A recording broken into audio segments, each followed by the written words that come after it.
Welcome, dreamer. Before we begin tonight's gentle journey into rest, I want to take just a moment to thank you for being here. If you enjoy these calming sleep stories and they help bring peace to your nights, please consider supporting the channel by liking this video, subscribing, or sharing it with someone you care about. Your support helps keep this cozy space glowing for all who need it. Now, let's settle in. Take a deep breath in and exhale slowly. Let the day begin to melt away. You're safe here. You're held. And you don't have to do anything except relax. Tonight, we'll drift into a world where starlight dances across a quiet lake, where the air is cool and clean, and the only sound is the soft ripple of water beneath your boat.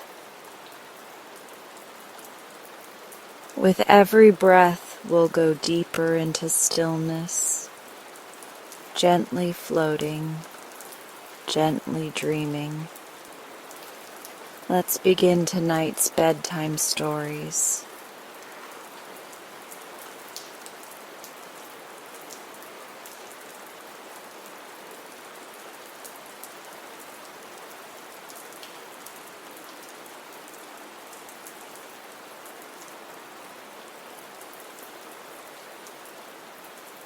Not many years ago, there lived on a stony, barren New England farm a man and his wife.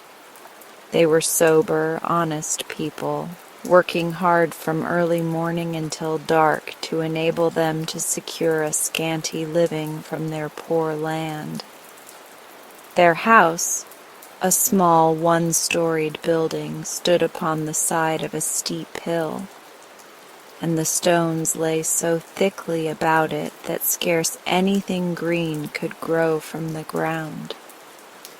At the foot of the hill, a quarter of a mile from the house by the winding path, was a small brook, and the woman was obliged to go there for water and to carry it up the hill to the house.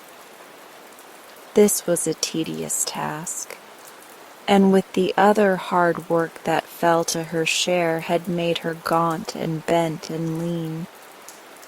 Yet she never complained, but meekly and faithfully performed her duties, doing the housework, carrying the water, and helping her husband hoe the scanty crop that grew upon the best part of their land.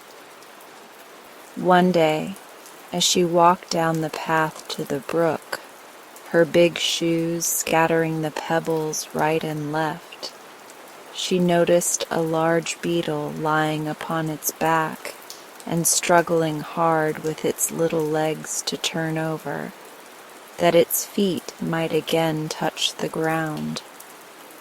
But this it could not accomplish, so the woman, who had a kind heart, reached down and gently turned the beetle with her finger. At once it scampered from the path, and she went on to the brook. The next day, as she came for water, she was surprised to see the beetle again lying upon its back and struggling helplessly to turn. Once more the woman stopped and set him upon his feet, and then, as she stooped over the tiny creature, she heard a small voice say, "Oh, thank you. Thank you so much for saving me." Half frightened at hearing a beetle speak in her own language, the woman started back and exclaimed, "La sakes! Surely you can't talk like humans."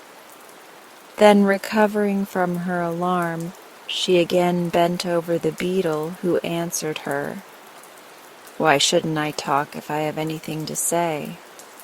"'Cause you're a bug." replied the woman. "That is true, and you saved my life, saved me from my enemies, the sparrows. And this is the second time you have come to my assistance, so I owe you a debt of gratitude. Bugs value their lives as much as human beings, and I am a more important creature than you, in your ignorance, may suppose. But tell me, why do you come each day to the brook?" "For water," she answered, staring stupidly down at the talking beetle. "Isn't it hard work?" the creature inquired. "Yes, but there's no water on the hill," said she. "Then dig a well and put a pump in it," replied the beetle. She shook her head. "My man tried it once, but there was no water," she said sadly.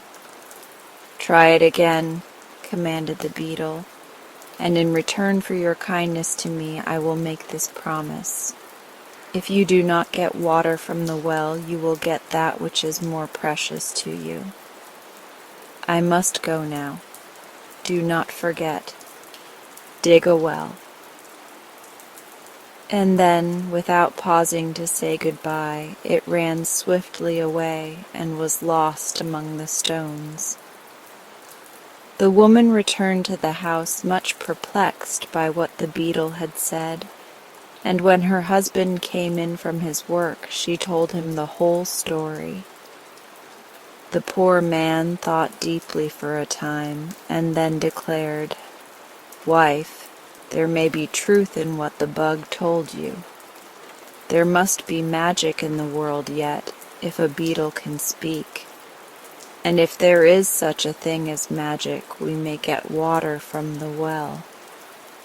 The pump I bought to use in the well, which proved to be dry, is now lying in the barn, and the only expense in following the talking bug's advice will be the labor of digging the hole.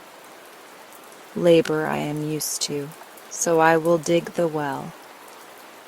Next day he set about it and dug so far down in the ground that he could hardly reach the top to climb out again, but not a drop of water was found. "Perhaps you did not dig deep enough," his wife said when he told her of his failure. So the following day he made a long ladder, which he put into the hole, and then he dug and dug and dug until the top of the ladder barely reached the top of the hole, but still there was no water.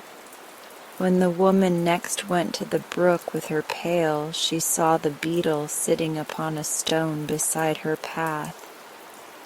So she stopped and said, "My husband has dug the well, but there is no water."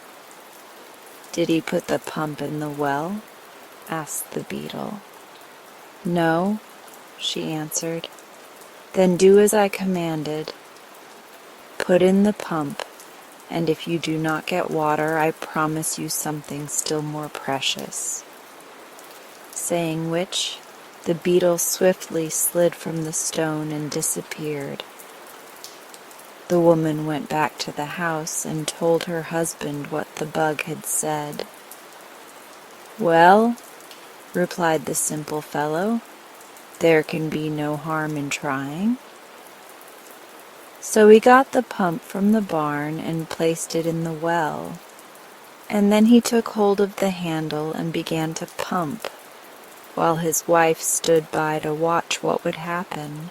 No water came, but after a few moments a gold piece dropped from the spout of the pump, and then another and another, until several handfuls of gold lay in a little heap upon the ground.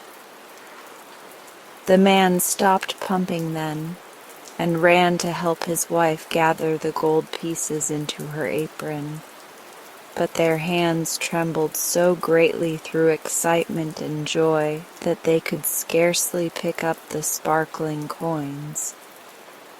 At last she gathered them close to her bosom, and together they ran to the house, where they emptied the precious gold upon the table and counted the pieces. All were stamped with the design of the United States Mint and were worth $5 each.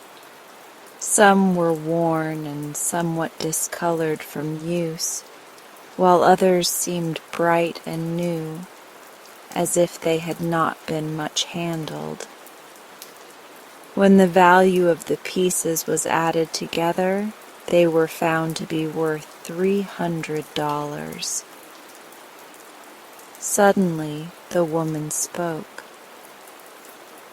"Husband," the beetle said truly when he declared we should get something more precious than water from the well. "But run at once and take away the handle from the pump, lest anyone should pass this way and discover our secret." So the man ran to the pump and removed the handle, which he carried to the house and hid underneath the bed.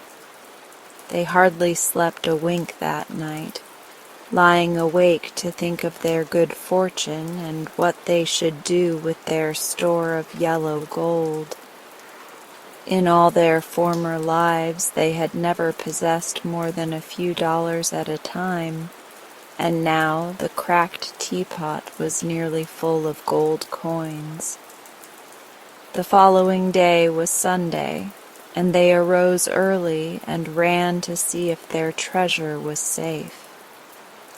There it lay, heaped snugly within the teapot, and they were so willing to feast their eyes upon it that it was long before the man could leave it to build the fire or the woman to cook the breakfast. While they ate their simple meal, the woman said, "We will go to church today and return thanks for the riches that have come to us so suddenly, and I will give the pastor one of the gold pieces." "It is well enough to go to church," replied her husband, "and also to return thanks. But in the night I decided how we will spend all our money, so there will be none left for the pastor." "We can pump more," said the woman. "Perhaps, and perhaps not," he answered cautiously. "What we have we can depend upon, but whether or not there be more in the well I cannot say." "Then go and find out," she returned, "for I am anxious to give something to the pastor, who is a poor man and deserving." So the man got the pump handle from beneath the bed, and going to the pump, fitted it in place. Then he set a large wooden bucket under the spout and began to pump. To their joy, the gold pieces soon began flowing into the pail, and seeing it about to run over the brim, the woman brought another pail. But now the stream suddenly stopped, and the man said cheerfully, "That is enough for today, good wife. We have added greatly to our treasure, and the parson shall have his gold piece. Indeed, I think I shall also put a coin into the contribution box." Then, because the teapot would hold no more gold, the farmer emptied the pail into the wood box, covering the money with dried leaves and twigs, that no one might suspect what lay underneath. Afterward they dressed themselves in their best clothing and started for the church, each taking a bright gold piece from the teapot as a gift to the pastor. Over the hill and down into the valley beyond they walked, feeling so gay and light-hearted that they did not mind the distance at all. At last they came to the little country church and entered just as the services began. Being proud of their wealth and of the gifts they had brought for the pastor, they could scarcely wait for the moment when the deacon passed the contribution box. But at last the time came, and the farmer held his hand high over the box and dropped the gold piece so that all the congregation could see what he had given. The woman did likewise, feeling important and happy at being able to give the good parson so much. The parson, watching from the pulpit, saw the gold drop into the box and could hardly believe that his eyes did not deceive him. However, when the box was laid upon his desk, there were the 2 gold pieces, and he was so surprised that he nearly forgot his sermon. When the people were leaving the church at the close of the services, the good man stopped the farmer and his wife and asked, "Where did you get so much gold?" The woman gladly told him how she had rescued the beetle, and how, in return, they had been rewarded with the wonderful pump. The pastor listened to it all gravely, and when the story was finished, he said, "According to tradition, strange things happened in this world ages ago. And now I find that strange things may also happen today. For by your tale you have found a beetle that can speak and also has power to bestow upon you great wealth." Then he looked carefully at the gold pieces and continued, "Either this money is fairy gold or it is genuine metal, stamped at the mint of the United States government. If it is fairy gold, it will disappear within 24 hours, and will therefore do no one any good. If it is real money, then your beetle must have robbed someone of the gold and placed it in your well. For all money belongs to someone, and if you have not earned it honestly, but have come by it in the mysterious way you mention, it was surely taken from the persons who owned it without their consent. Where else could real money come from?" The farmer and his wife were confused by this statement and looked guiltily at each other, for they were honest people and wished to wrong no one. "Then you think the beetle stole the money?" asked the woman. "By his magic powers he probably took it from its rightful owners. Even bugs which can speak have no consciences and cannot tell the difference between right and wrong. With a desire to reward you for your kindness, the beetle took from its lawful possessors the money you pumped from the well. Perhaps it really is fairy gold," suggested the man. "If so, we must go to the town and spend the money before it disappears." "That would be wrong," answered the pastor, "for then the merchants would have neither money nor goods. To give them fairy gold would be to rob them." "What then shall we do?" asked the poor woman, wringing her hands with grief and disappointment. "Go home and wait until tomorrow. If the gold is then in your possession, it is real money and not fairy gold. But if it is real money, you must try to restore it to its rightful owners.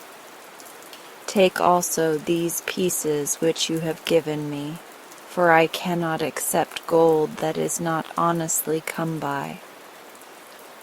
Sadly, the poor people returned to their home, being greatly disturbed by what they had heard. Another sleepless night was passed, and on Monday morning they arose at daylight and ran to see if the gold was still visible. "It is real money after all," cried the man, "for not a single piece has disappeared." When the woman went to the brook that day, she looked for the beetle, and sure enough, there he sat upon the flat stone. "Are you happy now?" asked the beetle, as the woman paused before him. "We are very unhappy," she answered. "For, although you have given us much gold, our good parson says it surely belongs to someone else, and was stolen by you to reward us." "Your parson may be a good man," returned the beetle with some indignation, "but he certainly is not overwise. Nevertheless, if you do not want the gold, I can take it from you as easily as I gave it." "But we do want it," cried the woman fearfully. "That is," she added, "if it is honestly come by." "It is not stolen," replied the beetle sulkily, "and now belongs to no one but yourselves. When you saved my life, I thought how I might reward you, and knowing you to be poor, I decided gold would make you happier than anything else.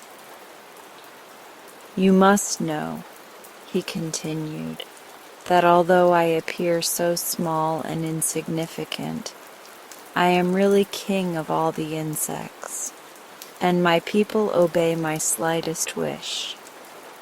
Living as they do close to the ground, the insects often come across gold and other pieces of money which have been lost by men and have fallen into cracks or crevasses, or become covered with earth or hidden by grass or weeds. Whenever my people find money in this way, they report the fact to me, but I have always let it lie, because it could be of no possible use to an insect. However, when I decided to give you gold, I knew just where to obtain it without robbing any of your fellow creatures. Thousands of insects were at once sent by me in every direction to bring the pieces of lost gold to this hill. It cost my people several days of hard labor, as you may suppose.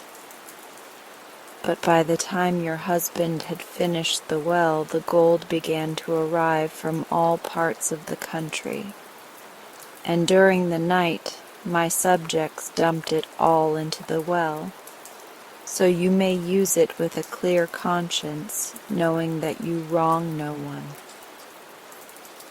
This explanation delighted the woman, and when she returned to the house and reported to her husband what the beetle had said, he also was overjoyed. So they at once took a number of the gold pieces and went to the town to purchase provisions and clothing, and many things of which they had long stood in need. But so proud were they of their newly acquired wealth that they took no pains to conceal it. They wanted everyone to know they had money, and so it was no wonder that when some of the wicked men in the village saw the gold, they longed to possess it themselves. "If they spend this money so freely," whispered one to another, "there must be a great store of gold at their home." "That is true," was the answer. "Let us hasten there before they return and ransack the house."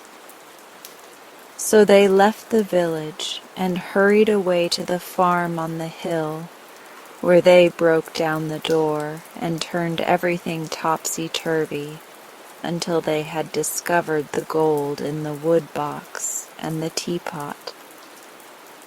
It did not take them long to make this into bundles, which they slung upon their backs and carried off.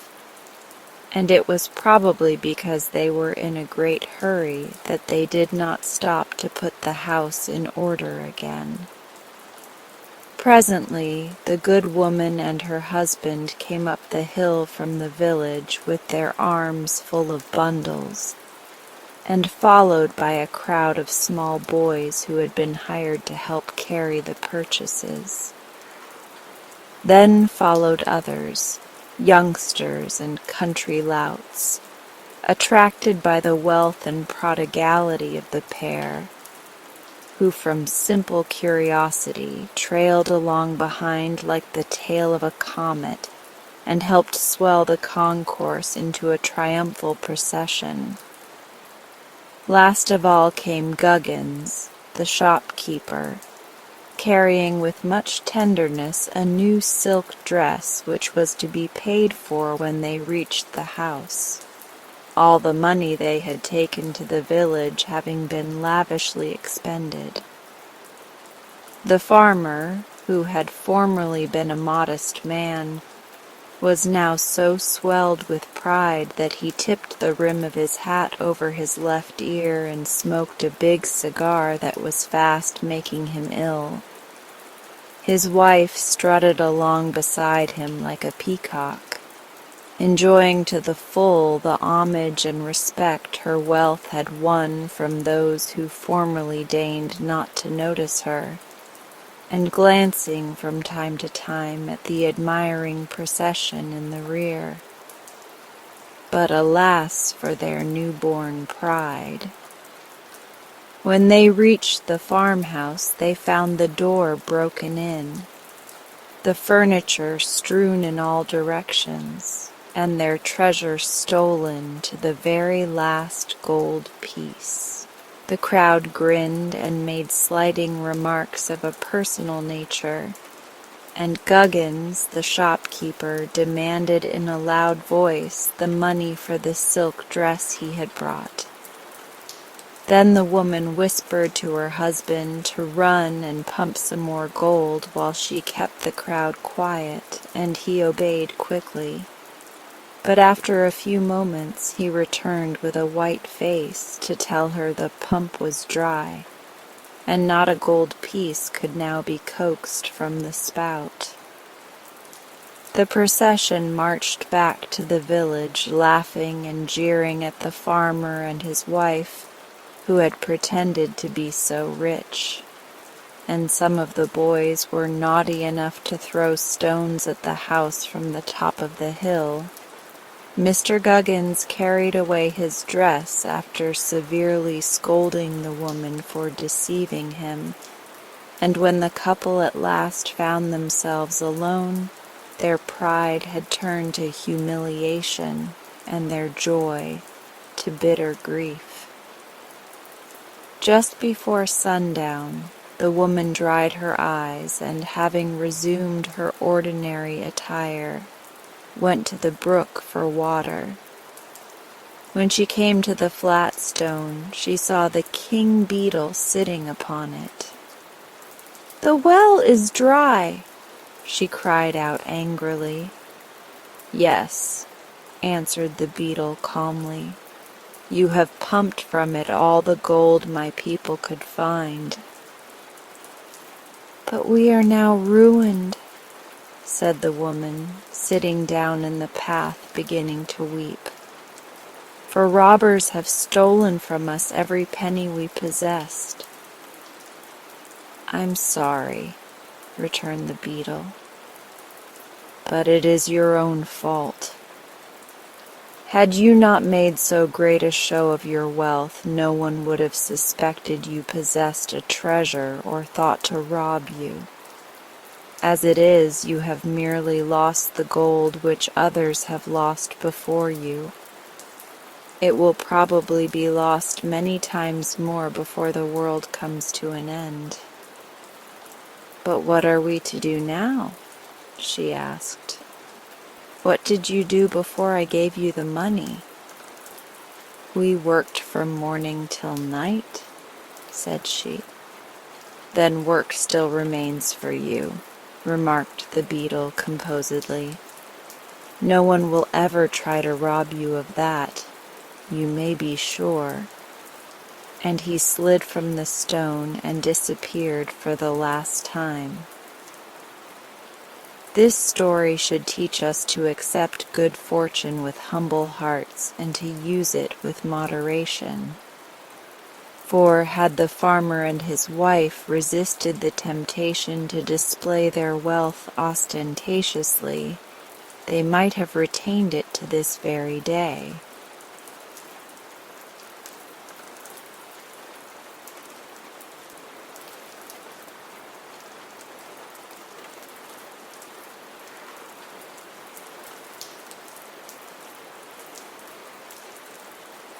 The little old lady lived over the way, through a green gate that shut with a click, and up 3 white steps. Every morning at 8 o'clock the church bell chimed for morning prayer. Chim, chime, chim, chime. And every morning at 8 o'clock the little old lady came down the white steps and opened the gate with a click, and went where the bells were calling.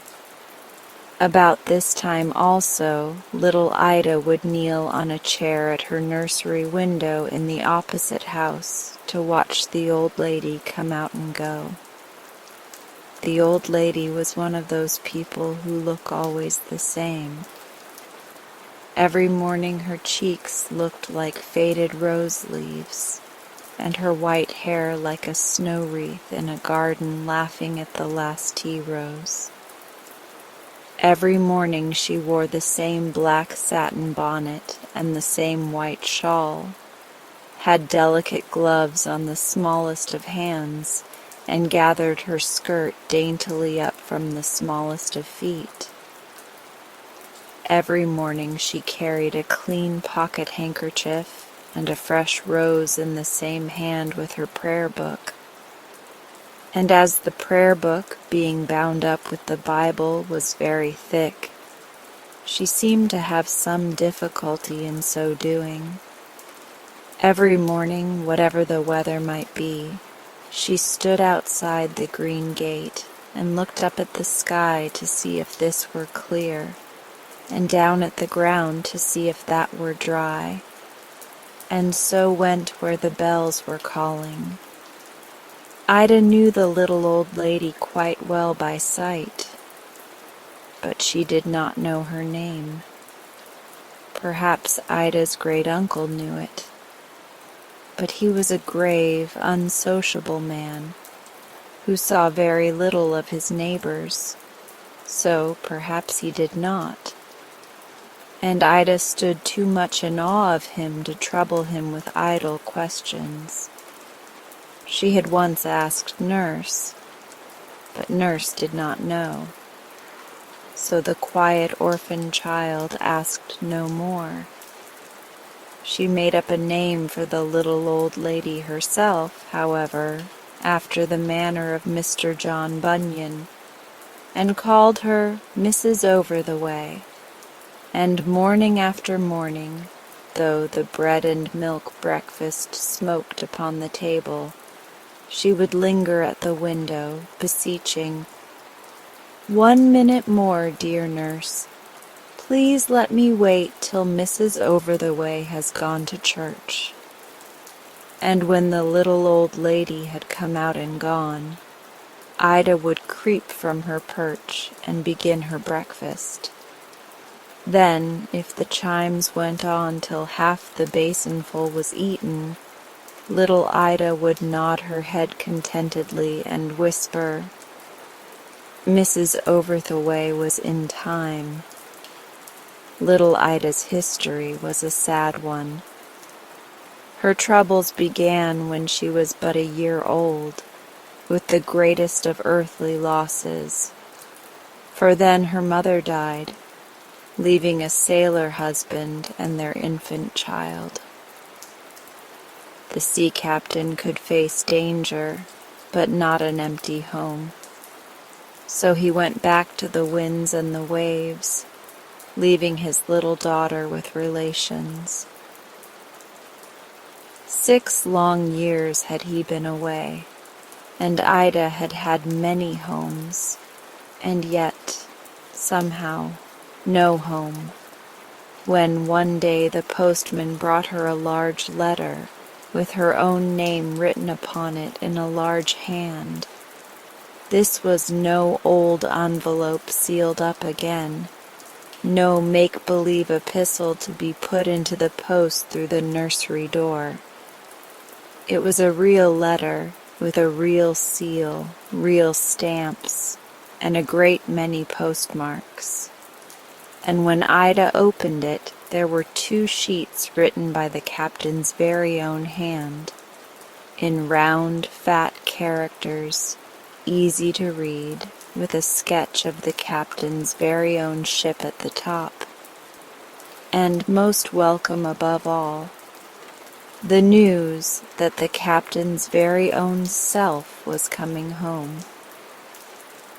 "I shall have a papa all to myself very soon, nurse," said Ida. "He has written a letter to me and made me a picture of his ship. It is the Bonne Espérance, which he says means good hope. I love this letter better than anything he has ever sent me."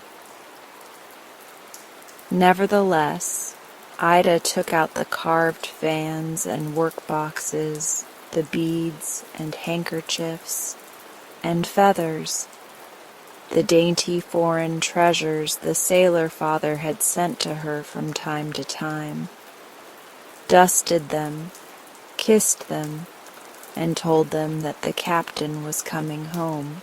But the letter she wore in her pocket by day and kept under her pillow by night. "Why don't you put your letter into one of your boxes like a tidy young lady, Miss Ida?" said Nurse. "You'll wear it all to bits doing as you do." "It will last till the ship comes home," said Miss Ida. It had need then to have been written on the rock, graven with an iron pen forever, for the Bonne Espérance, like other earthly hopes, had perished to return no more. She foundered on her homeward voyage, and went down into the great waters, whilst Ida slept through the stormy night, with the captain's letter beneath her pillow. Alas, alas, alas! 2 or 3 months had now passed away since Ida became an orphan.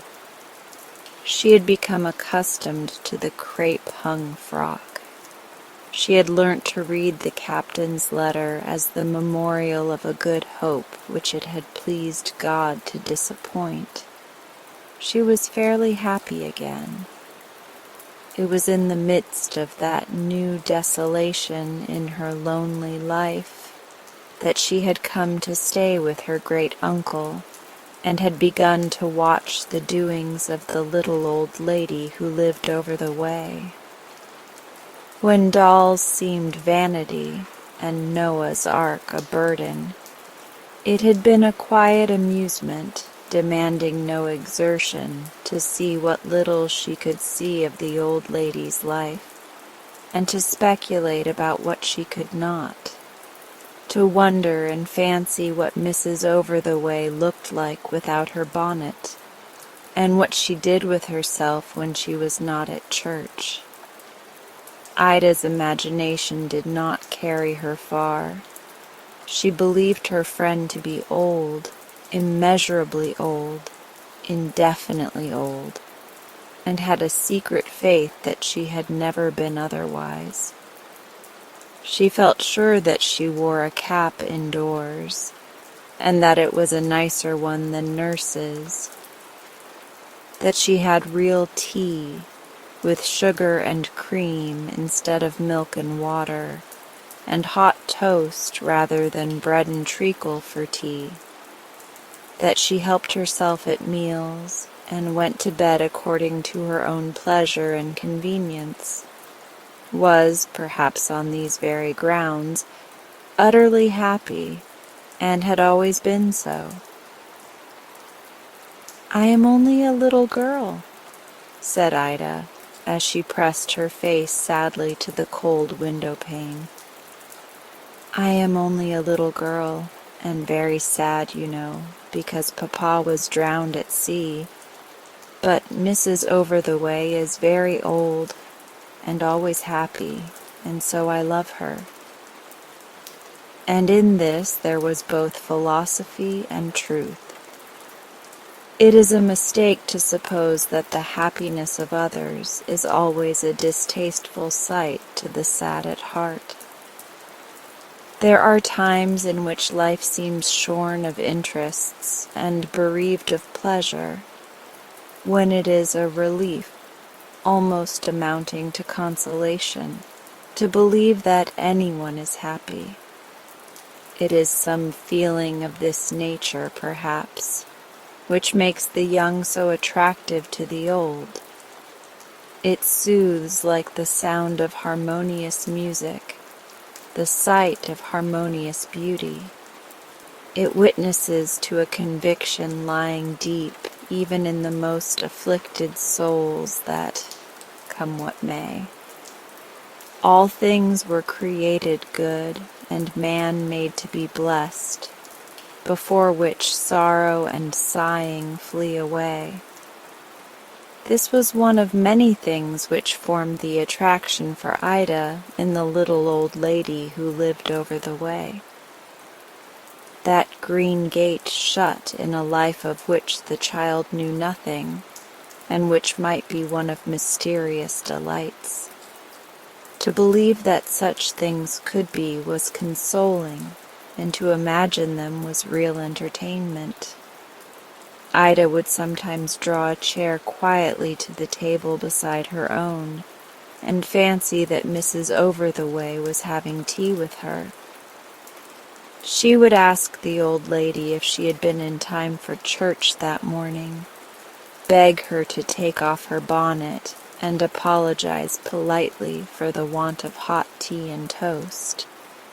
So far all was well, for Ida could answer any of these remarks on Mrs. Over the Way's behalf. But it may be believed that after a certain point this one-sided conversation flagged. One day Nurse overheard Ida's low murmurs. "What are you talking about, Miss Ida?" said she.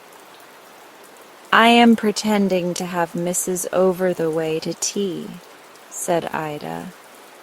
"Little girls shouldn't pretend what's not true," replied Nurse, in whose philosophy fancy and falsehood were not distinguished. "Play with your dolls, my dear, and don't move the chairs out of their places." With which Nurse carried off the chair into a corner as if it had been a naughty child, and Ida gave up her daydream with a sigh, since to have prolonged the fancy that Mrs. Over the Way was present, she must have imagined her borne off at the crisis of the meal after a fashion not altogether consistent with an old lady's dignity. Summer passed, and winter came on. There were days when the white steps looked whiter than usual, when the snowdrift came halfway up the little green gate, and the snowflakes came softly down with a persistency which threatened to bury the whole town. Ida knew that on such days Mrs. Over the Way could not go out. But whenever it was tolerably fine, the old lady appeared as usual, came daintily down the steps, and went where the bells were calling. Chim, chime, chim, chime. They sounded so near through the frosty air that Ida could almost have fancied that the church was coming round through the snowy streets to pick up the congregation. Mrs. Over the Way looked much the same in winter as in summer. She seemed as fresh and lively as ever, carried her prayer book and handkerchief in the same hand, was only more warmly wrapped up, and wore fur-lined boots, which were charming. There was one change, however, which went to Ida's heart. The little old lady had no longer a flower to take to church with her. At Christmas she took a sprig of holly, and after that a spray of myrtle, but Ida felt that these were poor substitutes for a rose. She knew that Mrs. Overthaway had flowers somewhere, it is true, for certain pots of forced hyacinths had passed through the little green gate to the Christmas church decorations. But one's winter garden is too precious to be cropped as recklessly as summer rose bushes, and the old lady went flowerless to church and enjoyed her bulbs at home. But the change went to Ida's heart. Spring was early that year. At the beginning of February there was a good deal of snow on the ground, it is true, but the air became milder and milder, and towards the end of the month there came a real spring day, and all the snow was gone. "You may go and play in the garden, Miss Ida," said Nurse, and Ida went. She had been kept indoors for a long time by the weather and by a cold, and it was very pleasant to get out again, even when the only amusement was to run up and down the shingly walks and wonder how soon she might begin to garden, and whether the gardener could be induced to give her a piece of ground sufficiently extensive to grow a crop of mustard and cress in the form of a capital one. It was the kitchen garden into which Ida had been sent. At the far end it was cut off from the world by an overgrown hedge with large gaps at the bottom, through which Ida could see the high road, a trough for watering horses, and beyond this, a wood. The hedge was very thin in February, and Ida had a good view in consequence, and sitting on a stump in the sunshine, she peered through the gap to see if any horses came to drink. It was as good as a peep show, and indeed much better. "The snow has melted," gurgled the water. "Here I am." It was everywhere. The sunshine made the rich green mosses look dry, but in reality they were wet, and so was everything else. Slish, slosh. Put your feet where you would, the water was everywhere. It filled the stone trough, which, being old and gray and steady, kept it still, and bade it reflect the blue sky and the gorgeous mosses. But the trough soon overflowed, and then the water slipped over the side and ran off in a wayside stream. "Winter is gone," it spluttered as it ran. "Winter is gone.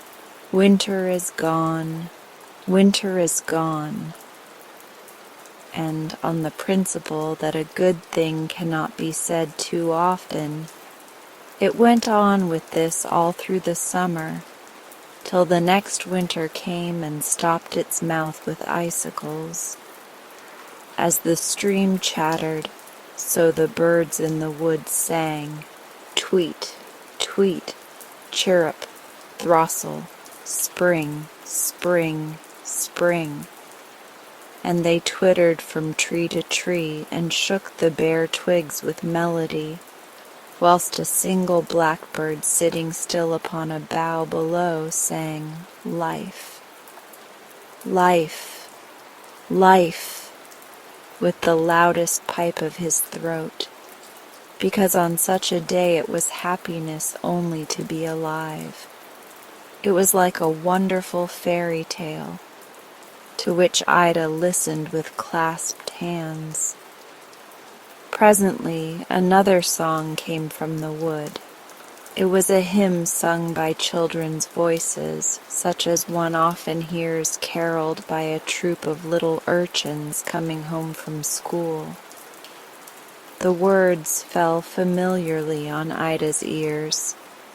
Quite through the streets with silver sound, the flood of life doth flow, upon whose banks on every side the wood of life doth grow.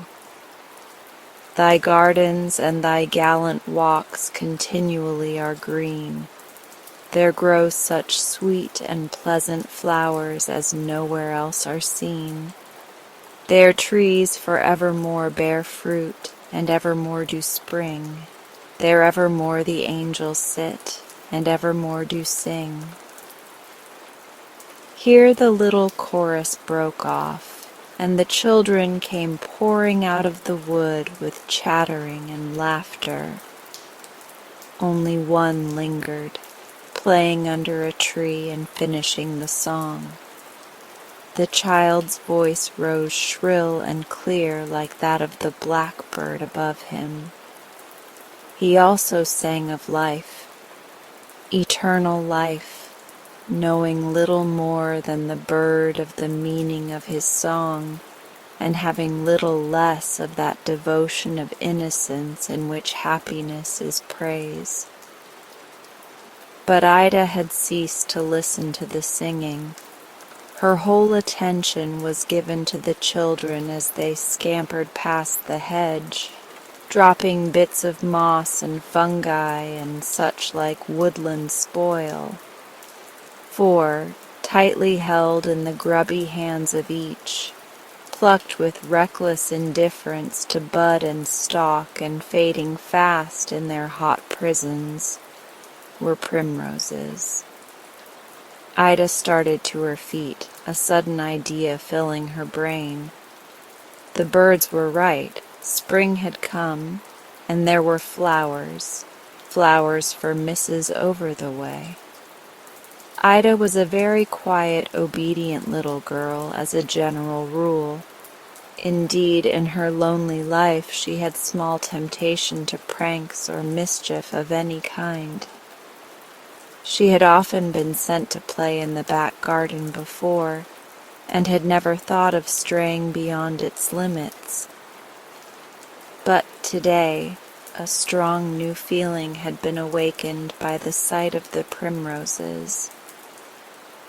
"The hole is very large," said Ida, looking at the gap in the hedge.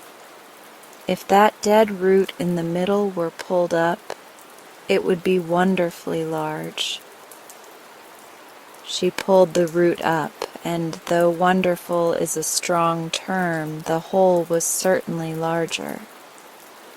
"It is big enough to put one's head through," said Ida, and stooping down she exemplified the truth of her observation. "Where the head goes, the body will follow," they say. And Ida's little body was soon on the other side of the hedge. The adage says nothing about clothes, however, and part of Ida's dress was left behind. It had caught on the stump as she scrambled through, but accidents will happen, and she was in the road, which was something.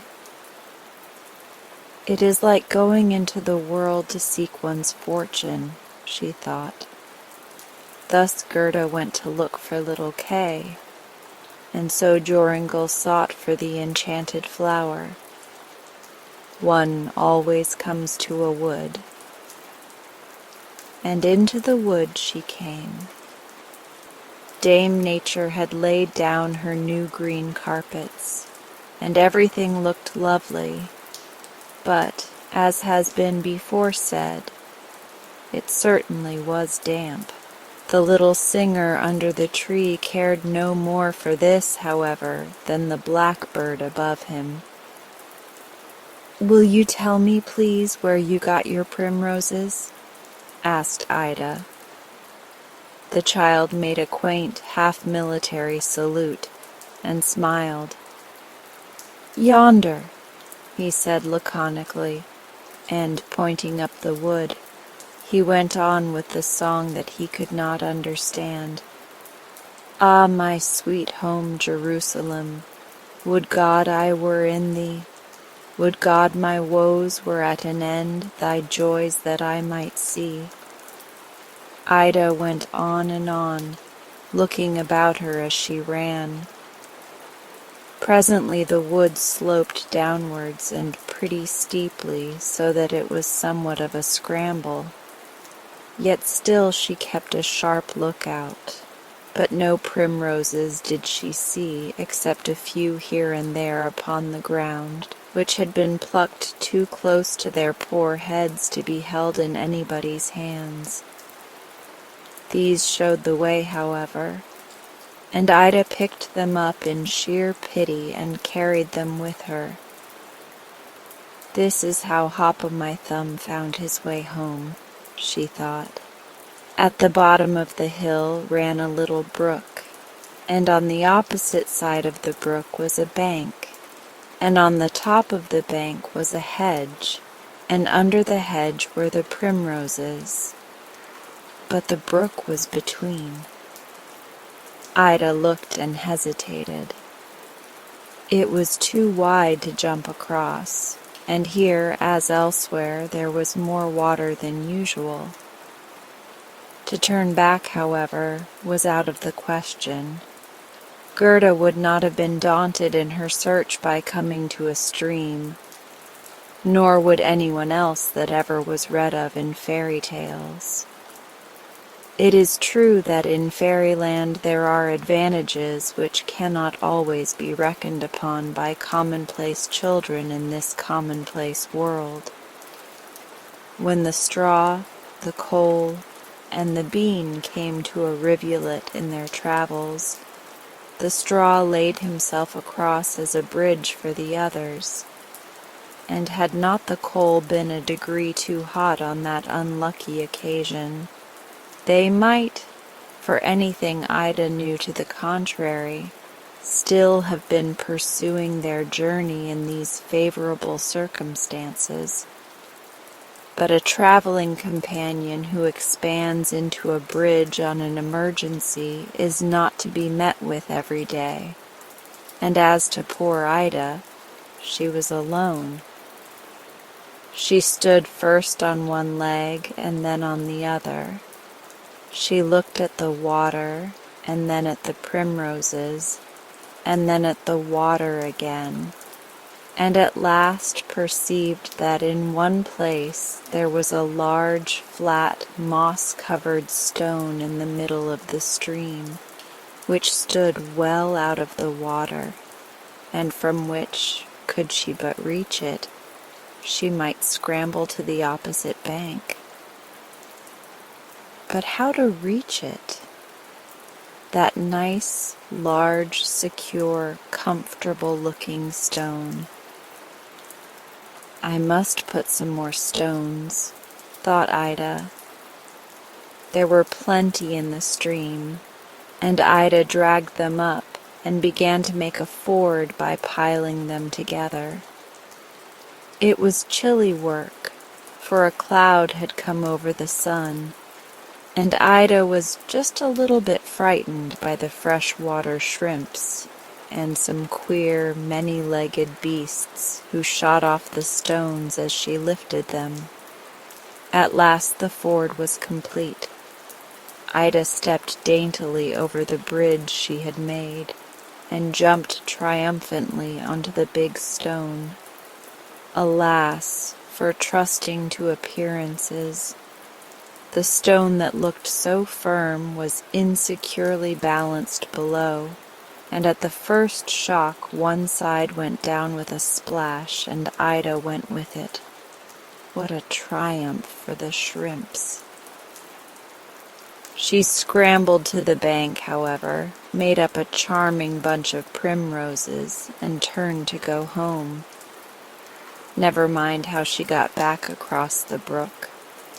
We have all waded streams before now, and very good fun it is in June, but rather chilly work in February. And in spite of running home, Ida trembled as much with cold as with excitement when she stood at last before Mrs. Over-the-Way's green gate.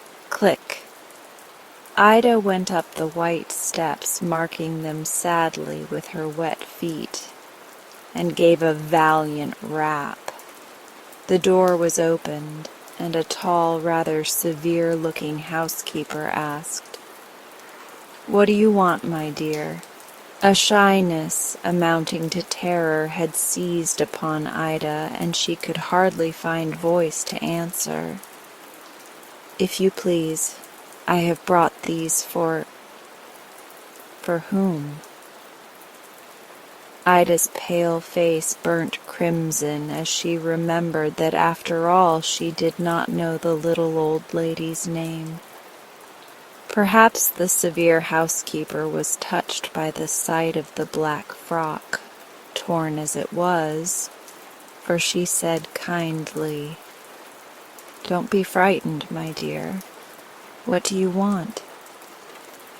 "These primroses," said Ida, who was almost choking. "They are for Mrs. Over-the-Way to take to church with her. I am very sorry, if you please, but I don't know her name, and I call her Mrs. Over-the-Way because, you know, she lives over the way.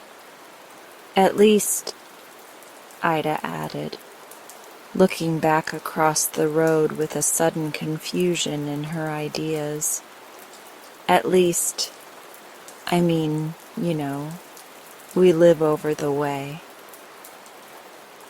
And overwhelmed with shame at her own stupidity, Ida stuffed the flowers into the woman's hand and ran home as if a lion were at her heels. "Well, Miss Ida," began Nurse, as Ida opened the nursery door, and there was something terrible in her well, "if I ever—" and Nurse seized Ida by the arm, which was generally premonitory of her favorite method of punishment. A good shaking. But Ida clung close and flung her arms round Nurse's neck. "Don't shake me, Nursey dear," she begged. "My head aches so. I have been very naughty, I know. I've done everything you can think of. I've crept through the hedge and been right through the wood and made a ford and tumbled into the brook and waded back and run all the way home and been round by the town for fear you should see me. And I've done something you could never, never think of if you tried till next Christmas. I've got some flowers for Mrs. Over-the-Way, only I did it so stupidly. She will think me a perfect goose, and perhaps be angry." And the tears came into Ida's eyes. "She'll think you a naughty, troublesome child as you are," said Nurse, who seldom hesitated to assume the responsibility of any statement that appeared to be desirable. "You're mad on that old lady, I think. Just look at that dress." Ida looked, but her tears were falling much too fast for her to have a clear view of anything, and the torn edges of the rent seemed fringed with prismatic colors. To crown all, she was sent to bed. In reality, this was to save the necessity of wearing her best frock till the other was mended, and also to keep her warm in case she should have caught cold. But Nurse spoke of it as a punishment, and Ida wept accordingly. And this was a triumph of that not uncommon line of nursery policy which consists in elaborately misleading the infant mind for good. Chim-chime went the bells next morning, and Mrs. Over-the-Way came down the white steps and through the green gate with a bunch of primroses in her hand. She looked up as usual, but not to the sky. She looked to the windows of the houses over the way, as if she expected someone to be looking for her. There was no face to be seen, however, and in the house directly opposite, one of the upper blinds was drawn down. Ida was ill. How long she was ill, and of what was the matter with her, Ida had no very clear idea. She had visions of toiling through the wood over and over again, looking vainly for something that could never be found, of being suddenly surrounded and cut off by swollen streams, and of crawling, unclean beasts with preternatural feelers who got into her boots. Then these heavy dreams cleared away in part, and the stream seemed to ripple like the sound of church bells, and these chimed out the old tune, quite through the streets with silver sound, and see. And then, at last, she awoke one fine morning to hear the sweet chiming of the church bells, and to see Nurse sitting by her bedside. She lay still for a few moments to make quite sure, and then asked in a voice so faint that it surprised herself, "Has Mrs. Over-the-Way gone to church?" On which, to her great astonishment, Nurse burst into tears. For this was the first reasonable sentence that poor Ida had spoken for several days. To be very ill is not pleasant, but the slow process of getting back strength is often less pleasant still. One afternoon Ida knelt in her old place at the window. She was up, but might not go out, and this was a great grief. The day had been provokingly fine, and even now, though the sun was setting, it seemed inclined to make a fresh start. So bright was the rejuvenated glow with which it shone upon the opposite houses, and threw a mystic glory over Mrs. Over-the-Way's white steps and green railings. Oh, how Ida had wished to go out that afternoon! How long and clear the shadows were! It seemed to Ida that whoever was free to go into the open air could have nothing more to desire.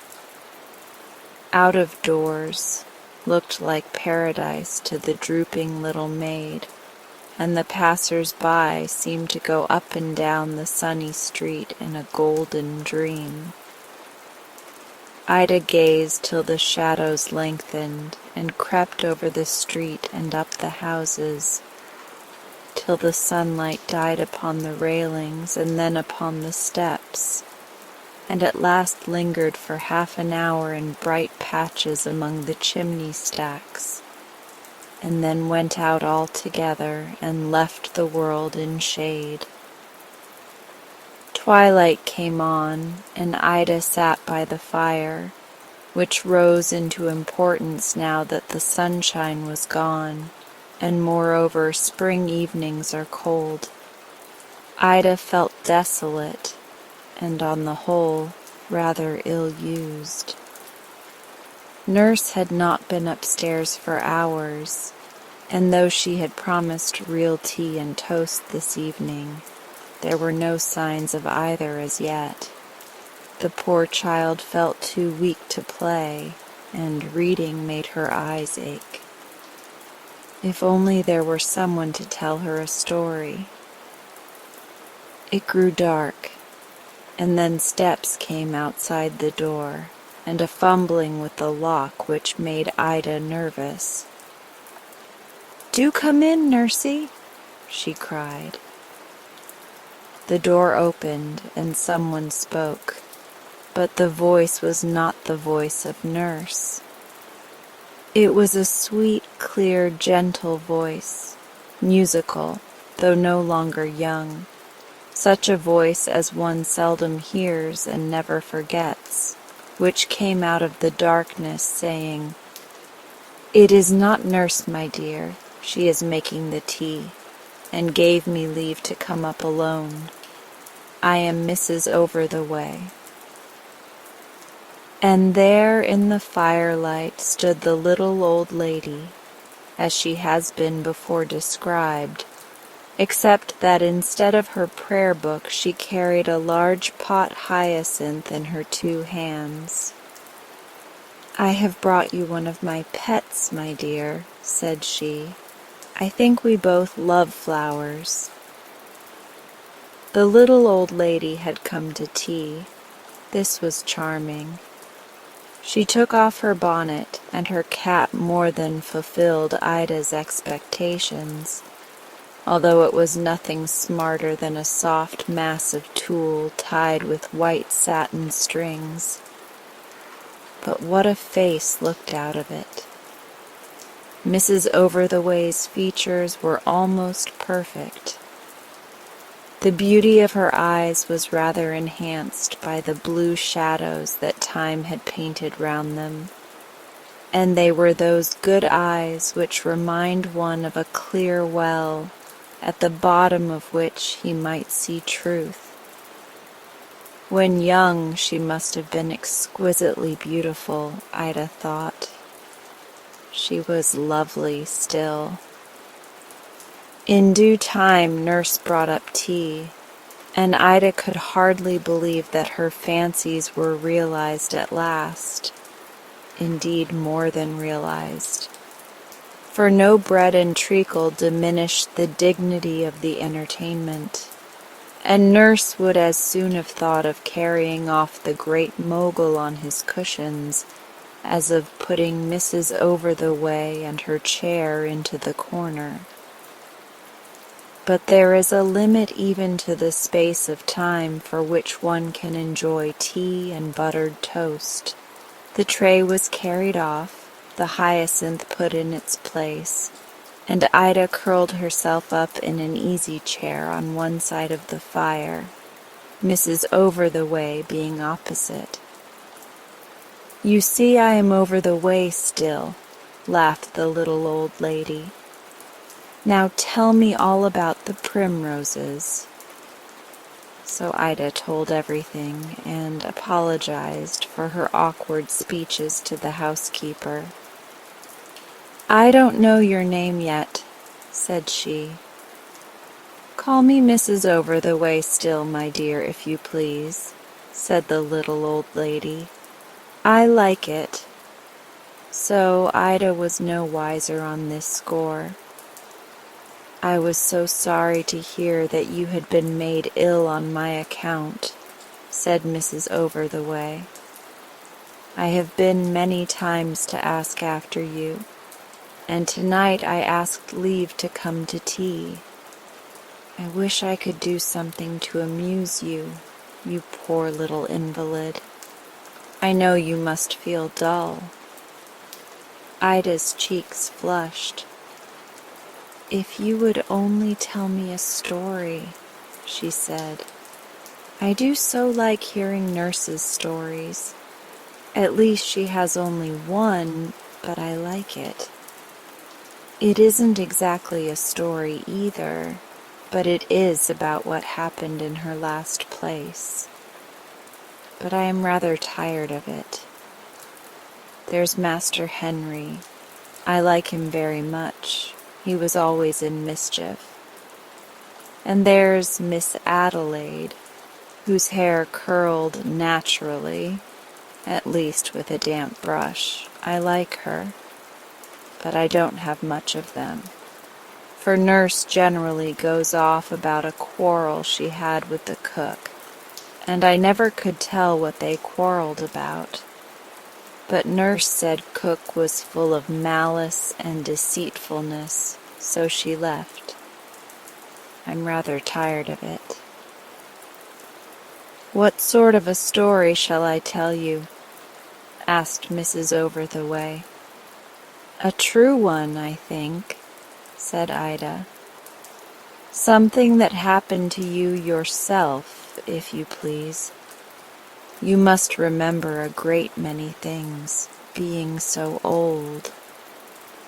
And Ida said this in simple good faith, believing it to be a compliment.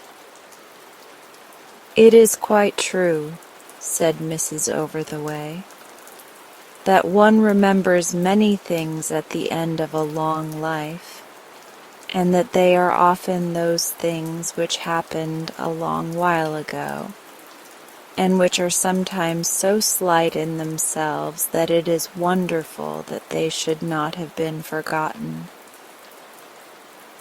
I remember, for instance, when I was about your age, an incident that occurred which gave me an intense dislike to a special shade of brown satin. I hated it then, and at the end of more than half a century, I hate it still. The thing in itself was a mere folly. The people concerned in it have been dead for many years, and yet at the present time I should find considerable difficulty in seeing the merits of a person who should dress in satin of that peculiar hue. What was it? Asked Ida.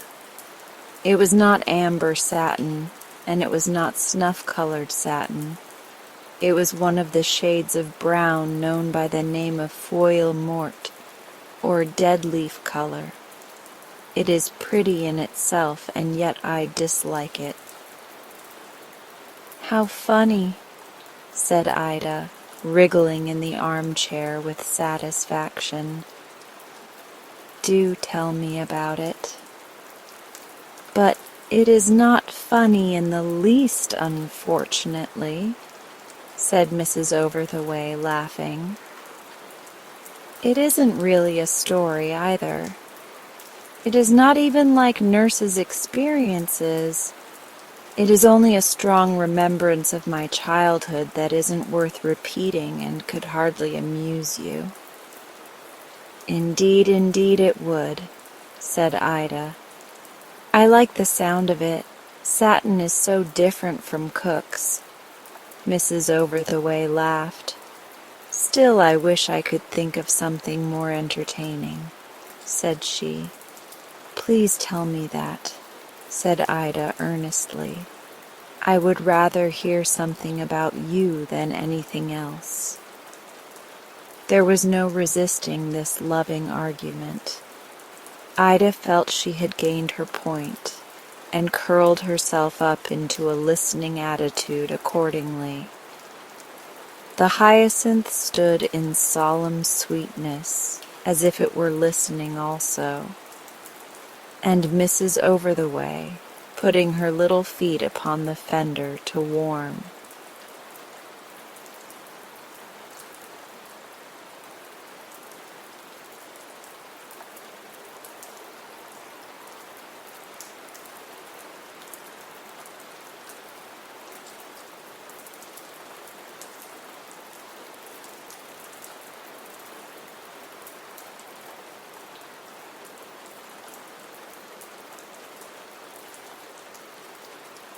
In all fairyland, there is no more mischievous a person than Tanko-Mankie the Yellow Ryle. He flew through the city one afternoon, quite invisible to mortal eyes, but seeing everything himself, and noticed a figure of a wax lady standing behind the big plate glass window of Mr. Floman's department store. The wax lady was beautifully dressed, and extended in her stiff left hand was a card bearing the words, "Rare bargain, this stylish costume imported from Paris. Former price, $20, reduced to only $19.98. This impressive announcement had drawn before the window a crowd of women shoppers, who stood looking at the wax lady with critical eyes. Tanko laughed to himself, the low, gurgling little laugh that always means mischief. Then he flew close to the wax figure and breathed twice upon its forehead. From that instant the dummy began to live, but so dazed and astonished was she at the unexpected sensation that she continued to stand stupidly staring at the women outside and holding out the placard as before. The Ryle laughed again and flew away. Anyone but Tanko would have remained to help the wax lady out of the troubles that were sure to overtake her. But this naughty elf thought it rare fun to turn the inexperienced lady loose in a cold and heartless world and leave her to shift for herself.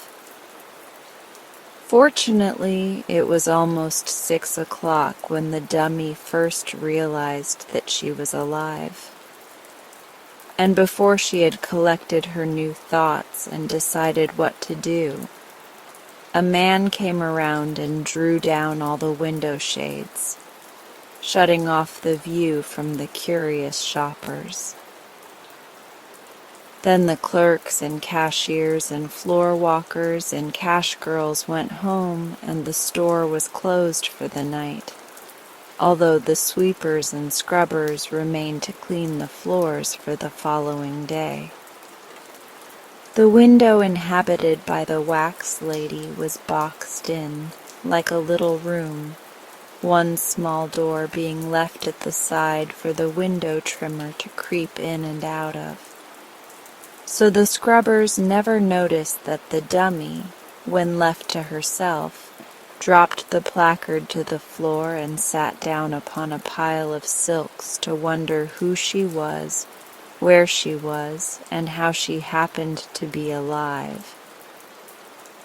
For you must consider, dear reader, that in spite of her size and her rich costume, in spite of her pink cheeks and fluffy yellow hair, this lady was very young, no older in reality than a baby born but half an hour. All she knew of the world was contained in the glimpse she had secured of the busy street facing her window. All she knew of people lay in the actions of the group of women which had stood before her on the other side of the window pane and criticized the fit of her dress or remarked upon its stylish appearance. So she had little enough to think about, and her thoughts moved somewhat slowly. Yet one thing she really decided upon, and that was not to remain in the window and be insolently stared at by a lot of women who were not nearly so handsome or well-dressed as herself. By the time she reached this important conclusion, it was after midnight, but dim lights were burning in the big deserted store. So she crept through the door of her window and walked down the long aisles, pausing now and then to look with much curiosity at the wealth of finery confronting her on every side. When she came to the glass cases filled with trimmed hats, she remembered having seen upon the heads of the women in the street similar creations. So she selected one that suited her fancy and placed it carefully upon her yellow locks. I won't attempt to explain what instinct it was that made her glance into a nearby mirror to see if the hat was straight, but this she certainly did. It didn't correspond with her dress very well, but the poor thing was too young to have much taste in matching colors. When she reached the glove counter, she remembered that gloves were also worn by the women she had seen. She took a pair from the case and tried to fit them upon her stiff, wax-coated fingers. but the gloves were too small and ripped in the seams. Then she tried another pair and several others as well. But hours passed before she finally succeeded in getting her hands covered with a pair of pea-green kids. Next, she selected a parasol from a large and varied assortment in the rear of the store. Not that she had any idea what it was used for, but other ladies carried such things, so she also would have one. When she again examined herself critically in the mirror, she decided her outfit was now complete, and to her inexperienced eyes there was no perceptible difference between her and the women who had stood outside the window. Whereupon she tried to leave the store, but found every door fast locked. The wax lady was in no hurry. She inherited patience from her previous existence. Just to be alive and to wear beautiful clothes was sufficient enjoyment for her at present, so she sat down upon a stool and waited quietly until daylight. When the janitor unlocked the door in the morning, the wax lady swept past him and walked with stiff but stately strides down the street. The poor fellow was so completely whuckered at seeing the well-known wax lady leave her window and march away from the store, that he fell over in a heap and only saved himself from fainting by striking his funny bone against the doorstep. When he recovered his wits, she had turned the corner and disappeared. The wax lady's immature mind had reasoned that, since she had come to life, her evident duty was to mix with the world and do whatever other folks did. She could not realize how different she was from people of flesh and blood, nor did she know she was the first dummy that had ever lived, or that she owed her unique experience to Tanko-Mankie's love of mischief. So ignorance gave her a confidence in herself that she was not justly entitled to.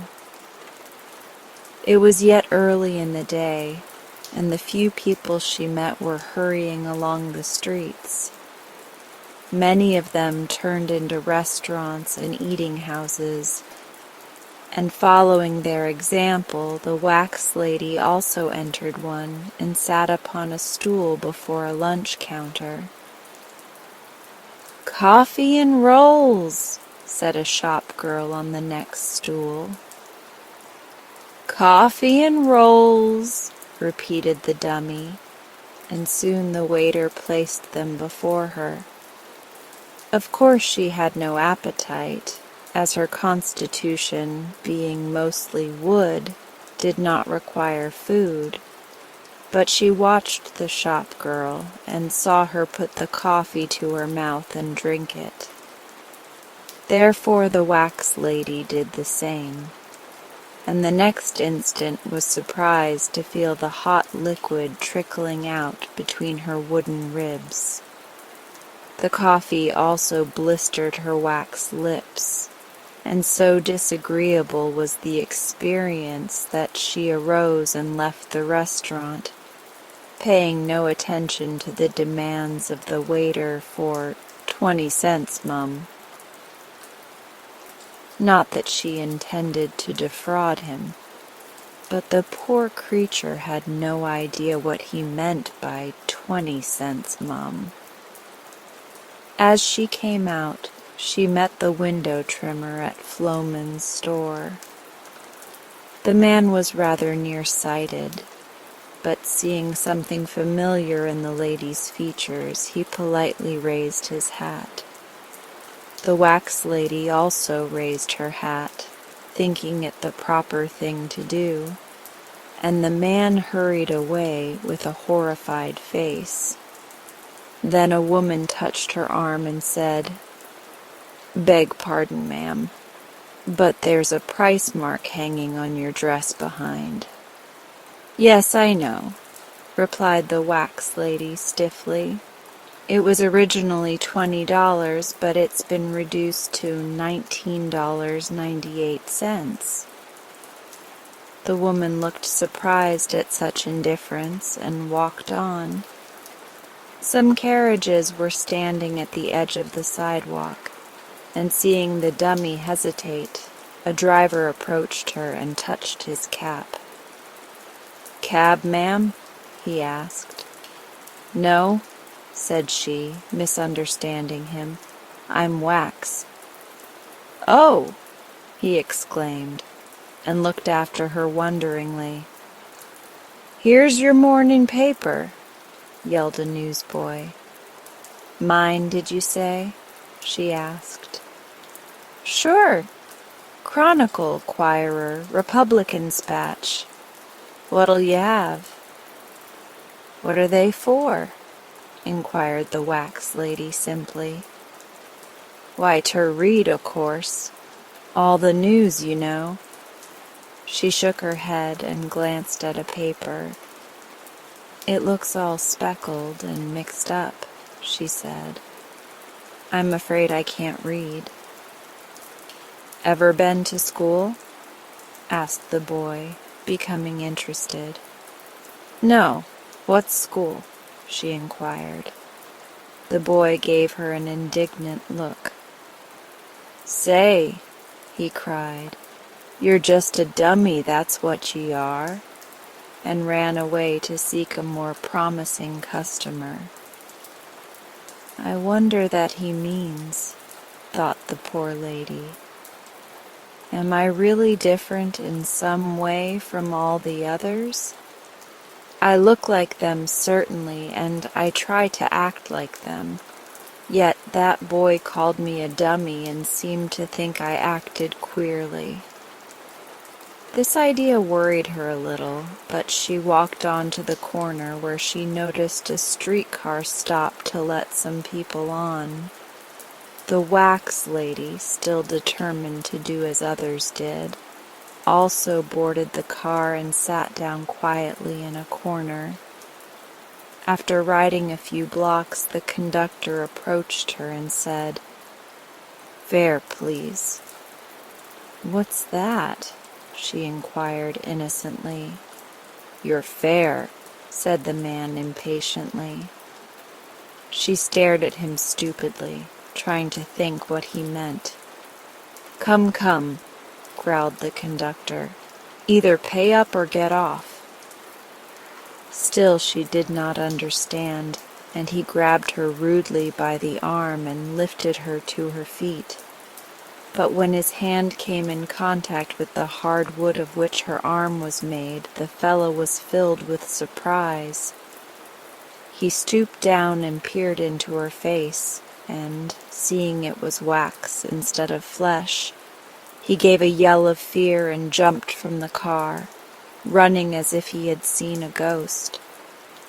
At this, the other passengers also yelled and sprang from the car, fearing a collision, and the motorman, knowing something was wrong, followed suit. The wax lady, seeing the others run, jumped from the car last of all, and stepped in front of another car coming at full speed from the opposite direction. She heard cries of fear and of warning on all sides, but before she understood her danger, she was knocked down and dragged for half a block. When the car was brought to a stop, a policeman reached down and pulled her from under the wheels. Her dress was badly torn and soiled. Her left ear was entirely gone, and the left side of her head was caved in. But she quickly scrambled to her feet and asked for her hat. This a gentleman had already picked up, and when the policeman handed it to her and noticed the great hole in her head and the hollow place it disclosed, The poor fellow trembled so frightfully that his knees actually knocked together. Why, ma'am, you're killed," he gasped. "What does it mean to be killed?" asked the wax lady. The policeman shuddered and wiped the perspiration from his forehead. "You're it," he answered with a groan. The crowd that had collected were looking upon the lady wonderingly, and a middle-aged gentleman now exclaimed, "Why, she's wax." "Wax?" echoed the policeman. "Certainly, she's one of those dummies they put in the windows," declared the middle-aged man. The people who had collected shouted, "You're right! That's what she is. She's a dummy." "Are you?" inquired the policeman sternly. The wax lady did not reply. She began to fear she was getting into trouble, and the staring crowd seemed to embarrass her. Suddenly, a bootblack attempted to solve the problem by saying, "You guys is all wrong. Can a dummy talk? Can a dummy walk? Can a dummy live?" "Hush," murmured the policeman. "Look here." And he pointed to the hole in the lady's head. The newsboy looked, turned pale, and whistled to keep himself from shivering. A second policeman now arrived, and after a brief conference it was decided to take the strange creature to headquarters.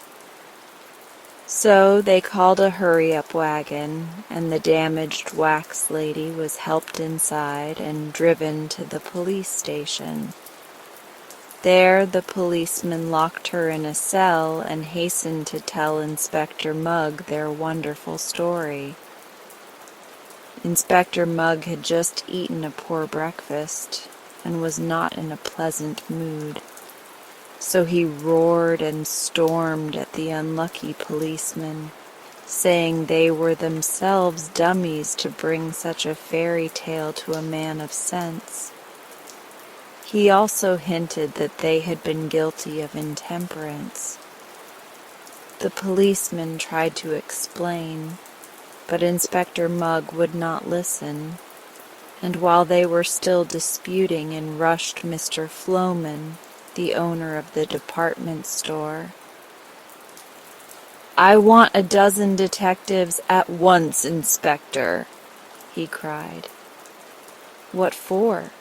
demanded Mugg. "One of the wax ladies has escaped from my store and eloped with a $19.98 costume, a $4.23 hat, a $2.19 parasol, and a 76-cent pair of gloves, and I want her arrested." While he paused for breath, the inspector glared at him in amazement. "Is everybody going crazy at the same time?"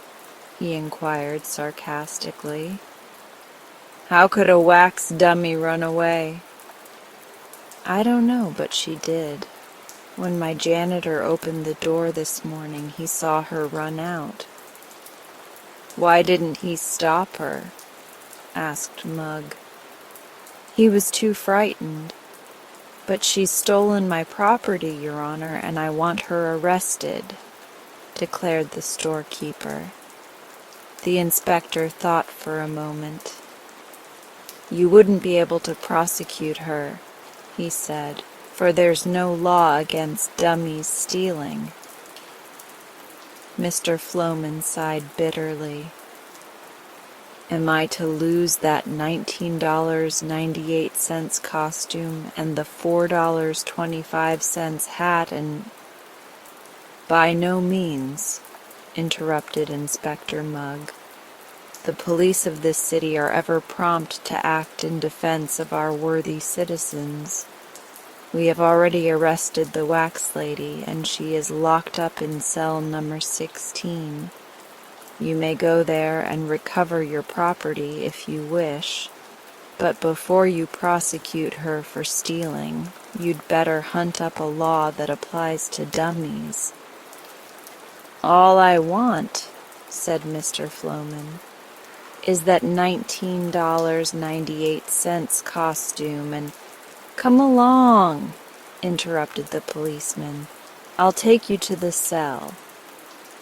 But when they entered number 16, they found only a lifeless dummy lying prone upon the floor. Its wax was cracked and blistered, its head was badly damaged, and the bargain costume was dusty, soiled, and much bedraggled. For the mischief-loving Tanko-Mankie had flown by and breathed once more upon the poor wax lady, and in that instant her brief life ended. "It's just as I thought," said Inspector Mugg, leaning back in his chair contentedly. "I knew all the time the thing was a fake. It seems sometimes as though the whole world would go crazy if there wasn't some level-headed man around to bring 'em to their senses. Dummies are wood and wax, and that's all there is of 'em." "That may be the rule," whispered the policeman to himself, "but this one were a dummy as lived."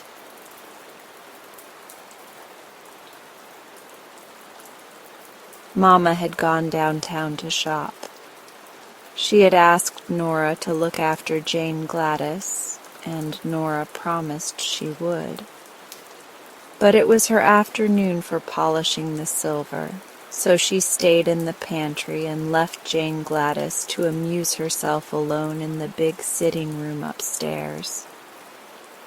The little girl did not mind being alone, for she was working on her first piece of embroidery, a sofa pillow for Papa's birthday present. So she crept into the big bay window and curled herself up on the broad sill while she bent her brown head over her work. Soon the door opened and closed again, quietly. Jane Gladys thought it was Nora, so she didn't look up until she had taken a couple more stitches on a forget-me-not. Then she raised her eyes and was astonished to find a strange man in the middle of the room who regarded her earnestly. He was short and fat and seemed to be breathing heavily from his climb up the stairs. He held a work silk hat in one hand, and underneath his other elbow was tucked a good-sized book. He was dressed in a black suit that looked old and rather shabby, and his head was bald upon the top. "Excuse me," he said, while the child gazed at him in solemn surprise. "Are you Jane Gladys Brown?" "Yes, sir," she answered. Very good indeed," he remarked with a queer sort of smile. "I've had quite a hunt to find you, but I've succeeded at last." "How did you get in?" inquired Jane Gladys with a growing distrust of her visitor. "That is a secret," he said mysteriously. This was enough to put the girl on her guard. She looked at the man, and the man looked at her, and both looks were grave and somewhat anxious. "What do you want?" she asked, straightening herself up with a dignified air. "Ah, now we are coming to business," said the man briskly. "I'm going to be quite frank with you. To begin with, your father has abused me in a most ungentlemanly manner." Jane Gladys got off the window-sill and pointed her small finger at the door. "Leave this room immediately," she cried, her voice trembling with indignation. My papa is the best man in the world. He never bust anybody." "Allow me to explain, please," said the visitor, without paying any attention to her request to go away. "Your father may be very kind to you, for you are his little girl, you know. But when he's downtown in his office, he's inclined to be rather severe, especially on book agents. Now I called on him the other day and asked him to buy the complete works of Peter Smith. And what do you suppose he did?" She said nothing. "Why?" continued the man with growing excitement. "He ordered me from his office and had me put out of the building by the janitor. What do you think of such treatment as that from the best papa in the world, eh?" "I think he was quite right," said Jane Gladys. "Oh, you do? Well," said the man, "I resolved to be revenged for the insult. So, as your father is big and strong and a dangerous man, I have decided to be revenged upon his little girl." Jane Gladys shivered. "What are you going to do?" she asked. "I'm going to present you with this book," he answered, taking it from under his arm. Then he sat down on the edge of a chair, placed his hat on the rug, and drew a fountain pen from his vest pocket. "I'll write your name in it," said he. "How do you spell Gladys?" "Gladys," she replied. "Thank you. Now this," he continued, rising and handing her the book with a bow, "is my revenge for your father's treatment of me. Perhaps he'll be sorry he didn't buy the complete works of Peter Smith. Goodbye, my dear." He walked to the door, gave her another bow, and left the room, and Jane Gladys could see that he was laughing to himself as if very much amused. When the door had closed behind the queer little man, the child sat down in the window again and glanced at the book. It had a red and yellow cover, and the word "Thingamajigs" was across the front in big letters. Then she opened it, curiously, and saw her name written in black letters upon the first white leaf. He was a funny little man, she said to herself thoughtfully. She turned the next leaf and saw a big picture of a clown, dressed in green and red and yellow, and having a very white face with 3-cornered spots of red on each cheek and over the eyes. While she looked at this, the book trembled in her hands.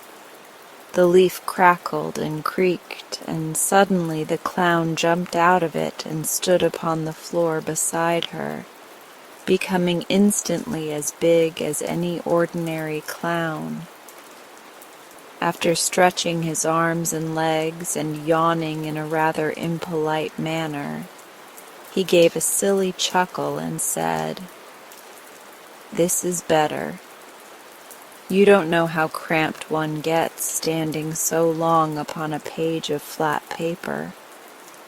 Perhaps you can imagine how startled Jane Gladys was, and how she stared at the clown who had just leaped out of the book. "You didn't expect anything of this sort, did you?" he asked, leering at her in clown fashion. Then he turned around to take a look at the room, and Jane Gladys laughed in spite of her astonishment. "What amuses you?" demanded the clown. "Why, the back of you is all white," cried the girl. "You're only a clown in front of you." "Quite likely," he returned in an annoyed tone. The artist made a front view of me. He wasn't expected to make the back of me, for that was against the page of the book. But it makes you look so funny, said Jane Gladys, laughing until her eyes were moist with tears. The clown looked sulky and sat down upon a chair so she couldn't see his back. I'm not the only thing in the book, he remarked crossly. This reminded her to turn another page, and she had scarcely noted that it contained the picture of a monkey when the animal sprang from the book with a great crumpling of paper and landed upon the window seat beside her. Hee hee hee hee hee, chattered the creature, springing to the girl's shoulder and then to the center table. This is great fun. Now I can be a real monkey instead of a picture of one. Real monkeys can't talk, said Jane Gladys reprovingly. How do you know? Have you ever been one yourself? Inquired the animal. And then he laughed loudly, and the clown laughed too, as if he enjoyed the remark. The girl was quite bewildered by this time. She thoughtlessly turned another leaf, and before she had time to look twice, a gray donkey leaped from the book and stumbled from the window seat to the floor with a great clatter. You're clumsy enough, I'm sure, said the child indignantly, for the beast had nearly upset her. Clumsy? And why not? Demanded the donkey with angry voice. If the fool artist had drawn you out of perspective as he did me, I guess you'd be clumsy yourself. What's wrong with you? Asked Jane Gladys. My front and rear legs on the left side are nearly 6 inches too short. That's what's the matter.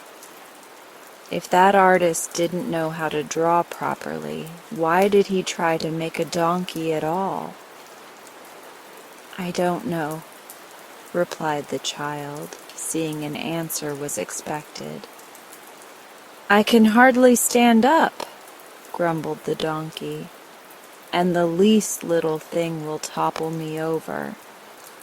Don't mind that, said the monkey, making a spring at the chandelier and swinging from it by his tail until Jane Gladys feared he would knock all the globes off. The same artist has made my ears as big as that clown's, and everyone knows a monkey hasn't any ears to speak of, much less to draw. He should be prosecuted, remarked the clown gloomily. I haven't any back. Jane Gladys looked from one to the other with a puzzled expression upon her sweet face, and turned another page of the book. Swift as a flash there sprang over her shoulder a tawny, spotted leopard, which landed upon the back of a big leather armchair and turned upon the others with a fierce movement. The monkey climbed to the top of the chandelier and chattered with fright. The donkey tried to run and straightway tipped over on his left side. The clown grew paler than ever, but he sat still in his chair and gave a low whistle of surprise. The leopard crouched upon the back of the chair, lashed his tail from side to side, and glared at all of them by turns, including Jane Gladys. Which of us are you going to attack first? Asked the donkey, trying hard to get upon his feet again. I can't attack any of you, snarled the leopard. The artist made my mouth shut so I haven't any teeth, and he forgot to make my claws. But I'm a frightful-looking creature nevertheless, am I not? Oh, yes, said the clown indifferently. "I suppose you're frightful looking enough. But if you have no teeth nor claws, we don't mind your looks at all." This so annoyed the leopard that he growled horribly, and the monkey laughed at him. Just then the book slipped from the girl's lap, and as she made a movement to catch it, one of the pages near the back opened wide. She caught a glimpse of a fierce grizzly bear looking at her from the page, and quickly threw the book from her. It fell with a crash in the middle of the room, but beside it stood the great grizzly, who had wrenched himself from the page before the book closed. "Now," cried the leopard from his perch, "you'd better look out for yourselves. You can't laugh at him as you did at me. The bear has both claws and teeth." "Indeed I have," said the bear in a low, deep, growling voice, "and I know how to use them too. If you read in that book, you'll find I'm described as a horrible, cruel, and remorseless grizzly, whose only business in life is to eat up little girls, shoes, dresses, ribbons, and all. And then the author says, I smack my lips and glory in my wickedness."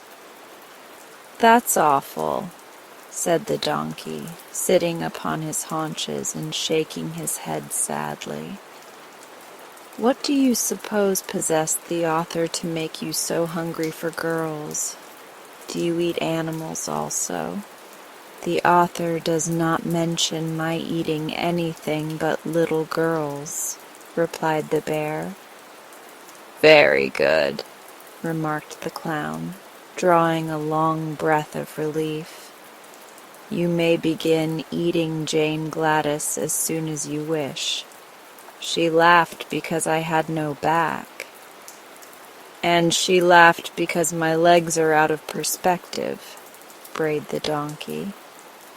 "But you also deserve to be eaten," screamed the leopard from the back of the leather chair, "for you laughed and poked fun at me because I had no claws nor teeth. Don't you suppose, Mr. Grizzly, you could manage to eat a clown, a donkey, and a monkey after you finish the girl?"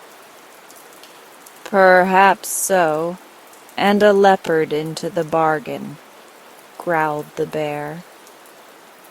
"It will depend on how hungry I am, but I must begin on the little girl first because the author says I prefer girls to anything." Jane Gladys was much frightened on hearing this conversation, and she began to realize what the man meant when he said he gave her the book to be revenged. Surely Papa would be sorry he hadn't bought the complete works of Peter Smith when he came home and found his little girl eaten up by a grizzly bear, shoes, dress, ribbons, and all. The bear stood up and balanced himself on his rear legs. "This is the way I look in the book," he said. "Now watch me eat the little girl." He advanced slowly toward Jane Gladys, and the monkey, the leopard, the donkey, and the clown all stood around in a circle and watched the bear with much interest. But before the grizzly reached her, the child had a sudden thought and cried out, "Stop! You mustn't eat me. It would be wrong." "Why?" asked the bear in surprise. "Because I own you. You're my private property," she answered. "I don't see how you make that out," said the bear in a disappointed tone. "Why, the book was given to me. My name's on the front leaf, and you belong by rights in the book, so you mustn't dare to eat your owner." The grizzly hesitated. "Can any of you read?" he asked. "I can," said the clown. "Then see if she speaks the truth. Is her name really in the book?" The clown picked it up and looked at the name.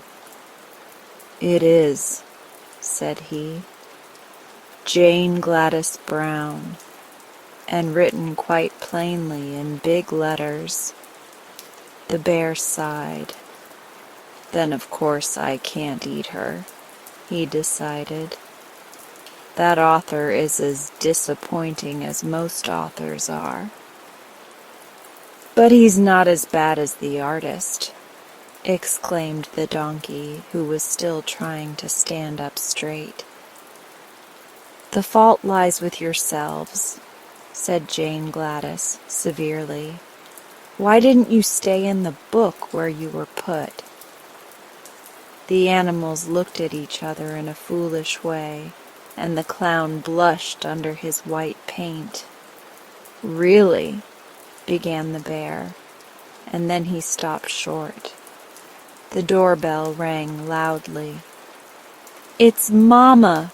cried Jane Gladys, springing to her feet. "She's come home at last. Now, you stupid creatures." But she was interrupted by them all making a rush for the book. There was a swish and a whir and a rustling of leaves, and an instant later the book lay upon the floor, looking just like any other book, while Jane Gladys's strange companions had all disappeared. This story should teach us to think quickly and clearly upon all occasions. For had Jane Gladys not remembered that she owned the bear, he probably would have eaten her before the bell rang.